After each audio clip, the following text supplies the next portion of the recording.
les gars, il percute. Les gars, on va parler de la victoire de Arthur Beterbiev sur Dimitri Bivol. Je taquine les gars, laissez-moi savourer un peu. En ce moment, on enchaîne que les bons pronos sur la chaîne, ça fait plaisir. Donc les gars, on va parler de Zurdo Ramirez qui vient d'unifier la ceinture WBA et WBO chez les lourds légers, cruiserweight, en battant Chris Billan Smith. Comment je vais dire ça?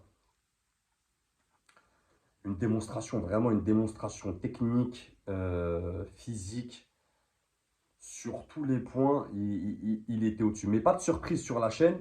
On avait fait un sondage et de souvenirs, il y avait plus de 70% pour Zurdo. Donc sur ça, les gars, on se rejoint, on est d'accord.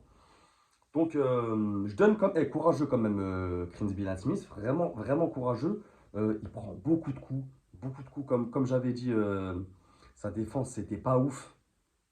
Voilà, il fait un bon premier round. Si vous voulez ma scorecard, les gars, je lui donne le premier round et je lui donne le huitième. Et je suis sympatoche, hein, les gars. Donc ça nous fait un 118-110 pour Zurdo. Sachant que à l'entame de la cinquième reprise, l'œil gauche de Chris Billasmith, il est plus fonctionnel. Il ne voit plus rien.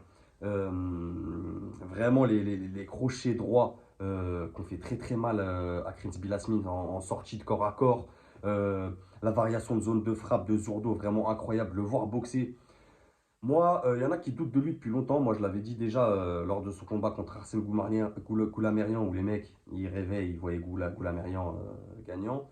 J'avais dit que Goulamirian, il allait dépasser techniquement, c'est ce qui s'est passé. Là, j'ai dit pareil que Chris Billasmith, il allait dépasser techniquement et il était aux fraises, que ce soit dans les déplacements. Il venait s'empaler, il venait faire beaucoup de travail, comme j'ai dit, sur un coup, deux coups max, ce qui n'est pas suffisant pour faire reculer un Zurdo, même niveau puissance.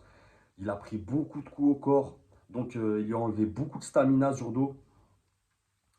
Alors qu'en plus, j'ai trouvé un Zurdo qui était un peu sur la retenue. Il travaillait pas beaucoup son jab, alors que d'habitude, il travaille plus.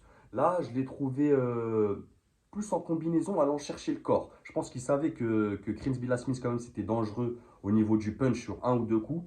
Donc, il a décidé d'aller vite lui saper toute cette énergie au corps, avec des combinaisons, les gars, incroyables. Des axes. Vraiment, de voir boxer Zurdo, c'est incroyable. Et là, ce qu'il vient de faire, parce qu'on va pas se mentir, Chris Smith, il était aux fraises, les gars. Boxeur courageux, oui. Mais après le septième, c'est fini. Tu vois, remballe. Son camp, je comprends pas pourquoi il l'arrête. Il a un œil, il a un œuf. Normalement, tu l'arrêtes. Tu vois que ton boxeur, il n'a pas de solution. Tu l'arrêtes. Tu vois, techniquement, il est dépassé. Il prend beaucoup de coups. Il a pris beaucoup de coups, les gars. Je rappelle, c'est des cruiserweights, c'est moins de 91 kilos. Même si Zurdo, il n'est pas connu pour son punch, la répétition des coups, ça fait mal. Et on l'a bien vu. Chris Billasmith, les gars, quand il revenait des récupérations de rounds, il n'en pouvait plus. Bouche ouverte, le cardio, il était aux fraises. Vraiment, match compliqué pour Chris Billasmith. Et, Zurdo qui confirme encore une fois, qui fait le boulot, que ça soit techniquement, physiquement. Il se fait surprendre au premier round. Il rectifie directement derrière. Il arrive à bien se mettre à distance de Chris Billasmith et à bien casser la distance. À chaque fois, il passe en dessous des crochets. Ce travail en sortie de corps à corps aussi incroyable qui a payé ce soir. Vraiment là, pour moi, ça devient le boss. De toute façon, c'est le boss à partir du moment où tu as deux ceintures sur les quatre de la catégorie.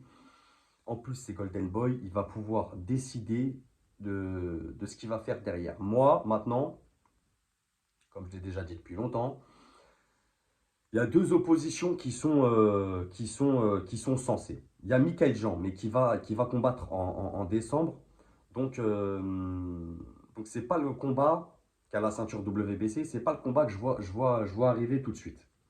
Quoique ça peut être possible. Ça dépend ce que Golden Boy vont décider et ce que Zurdo va faire. Et ensuite, il y a la ceinture IBF, détenue par Gio Petaya. Gio Petaya, on sait que là, il n'a rien annoncé. Il a combattu il n'y a pas longtemps. Donc, il pourrait se faire un fight mars-avril 2025, les deux, tu vois. Zurdo Gio Petaya, pour moi, c'est la prochaine option. Ou Si vraiment ils veulent aller chercher la WC, la ceinture, entre guillemets, la plus prestigieuse des fédérations, ils attendent de voir ce qu'il fait Michael Jean et à voir derrière si Michael Jean il conserve sa ceinture, s'il perd.